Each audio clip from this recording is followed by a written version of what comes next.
The Dow is down 356 points. I've got to find out which Dow stocks are creating that big loss, because that came all of a sudden. You're down 355 right now. The price of oil, last time we checked it was 84. Now it's gone back up to 86.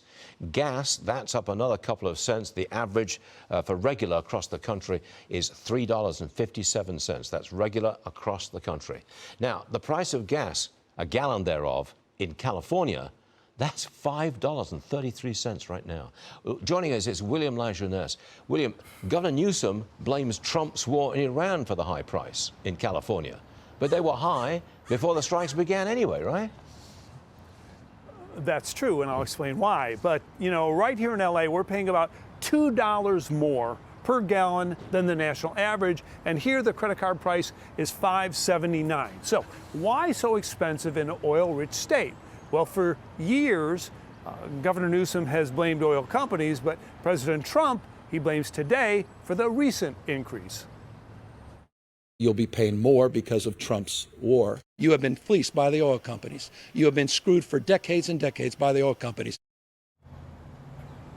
What he does not say is 30 years ago, only 5% of California's oil came from foreign sources. Most came from California and Alaska. Today, however, California gets more than 60% of its oil from abroad, Iraq, Saudi Arabia, Brazil. And that makes California more susceptible to volatility and disruption. And it's not green, increasing pollution 20 to 50% more than cleaner domestic crudes reduced methane emissions. Newsom also ignores taxes and fees, more than double the national average. Last week, Chevron's CEO told you Newsom's, quote, misguided and crippling climate regulations are to blame for rising prices and closing refineries. The lawmakers in California have decided that they don't want critical infrastructure like refineries. They've been working to put us out of business for 20 years. Now, Newsom says it doesn't matter where you get your oil, everyone pays a world price. He also claims that if he reduced taxes, oil companies would simply take it. Now, Stuart, others will disagree. They're saying, of course, that closing all these refineries makes us more reliant on foreign sources. In fact, refineries in India and Korea are cutting back. They're raising their margins, and that means higher prices for us. Also, California's dependence simply makes us more vulnerable to the kind of disruptions that we're seeing. Back to you. I would be interested to see if he is ever the President of the United States. We'll see, we'll see. William, thank you very much indeed. And you'll be watching too. Now this, long lines at TSA checkpoints at airports across the country. 300 officers have reportedly quit, and absences have doubled. Watch this. Because the government shut down, I feel for the people working without pay. We usually fly out of hobby and there's no issue, so this was surprising, but I'm glad we planned ahead. I have never seen it like this before, so I know there's a government shutdown happening. Honestly, didn't expect the ridiculousness of how big this line is. I think we should have gotten here perhaps 5 hours at this rate. We just literally made it back into the building, and this is crazy. Yes, ma'am. Airlines for America President and former New Hampshire Governor Chris Sununu joins me now. Sir, who do you blame for this? I blame Schumer. How about you? I blame all 535 of them sitting on Capitol Hill, to be honest. Well, you're a diplomat. Governor, you're a diplomat. Well, look, I mean, there are bills on both sides, right, that have been rejected by the other side that would fund TSA, right? So there's a bill on the Democrats have put forward. There's bills that the Republicans have put forward. In both those cases, TSA would be funded. In both those cases, the other side and one body or the other says they won't support it. So look, as a governor, I can tell you, here's the solution. You have to get in a room and decide not what you're going to stand on, what you're willing to give up. That's the key to negotiation. What am I willing to give up to find the common ground?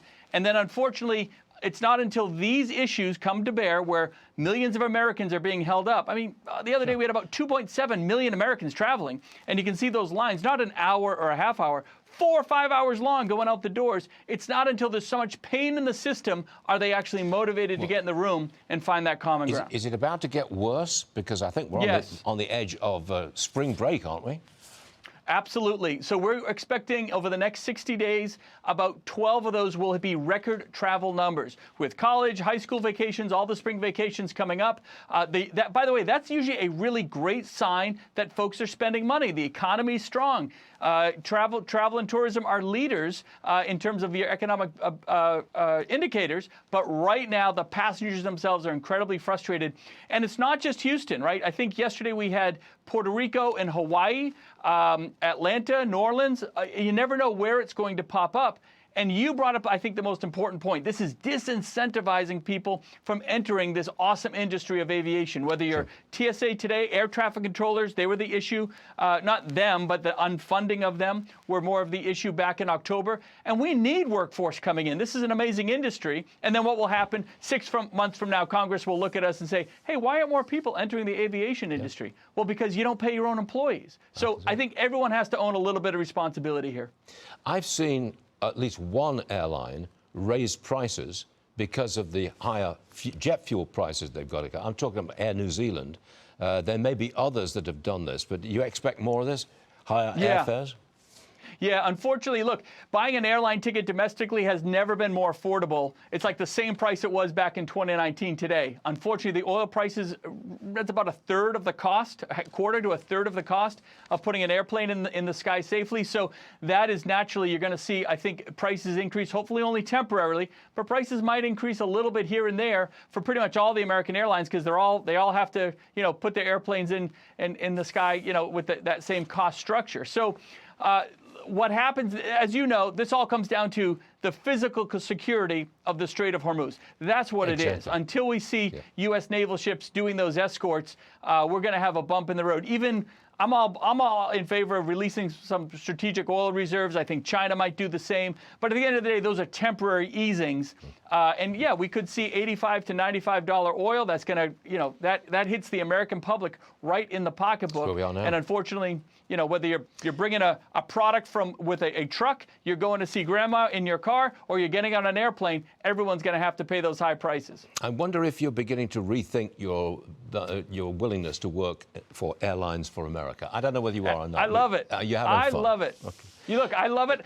Did I expect 2 shutdowns in 6 months? No, that's insane to actually expect that. But we're managing through it. The American public's been great. And hey, one last thing, just thank those TSOs, those men and women in blue. When you go through those lines, they're not getting paid. They haven't been paid in weeks, and most of them are still showing up. God bless them. Hey, Chris Sununu, always a pleasure. Thank you very much. You bet. Thank you, buddy.